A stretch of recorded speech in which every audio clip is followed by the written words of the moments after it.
Shalom. Greetings to you in the name of Jesus Christ.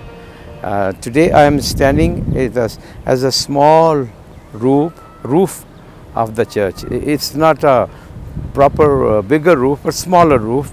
As you can see in the pictures, this is a front elevation. And thank God there is a small roof now. Now today's work update I would like to give you. You see these columns, all these columns have been poured with concrete, which was brought through those big trucks, and those trucks were connected with this big machine. It's called pump, and this pump, so they pumped this material and poured into these columns.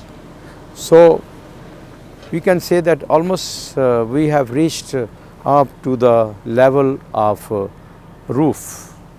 From here the work of roof will start. It's a big work still, because it will take a lot of time to arrange it, to fix everything, the roof, and hopefully by next month, maybe by the end of next month, they will put up the roof. And I thank each one of you, those who have sent their offerings for this church.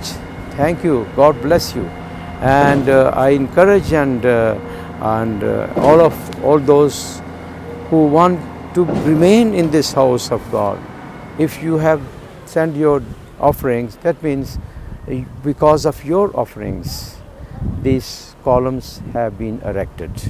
Because of your offerings, all these beams have been laid, this roof and the walls, everything. That means you cannot remove these columns after that. So it means that you will not be removed from this house. You will always remain in this house, because these columns have not come automatically by themselves. It is because of those who have given their offerings. So this is a beautiful way of remaining always in the house of God. Your spirit will be here.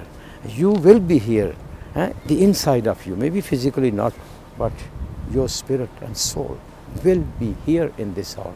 And you will be always receiving blessings when the Eucharist will be celebrated, when the worship will be conducted, people will be singing, worshipping. Imagine you will be always implanted in this church, in this house of God. What a joy to remain in the house of God. And this should be our wish, that I want to remain in His God's house forever. Yes, and people will be praying for you. Many generations will be continuously praying for you, because you have erected this house of God. And I thank and appreciate all those who have sent their donation. And I invite you again, please continue. And even if you have given little, doesn't matter. Little by little we can complete this house. Now further, the roof will come, and we are in need a lot of money is needed to complete this church. And I thank you, and I bless you in the name of the Father, and of the Son, and of the Holy Spirit. Amen. Thank you.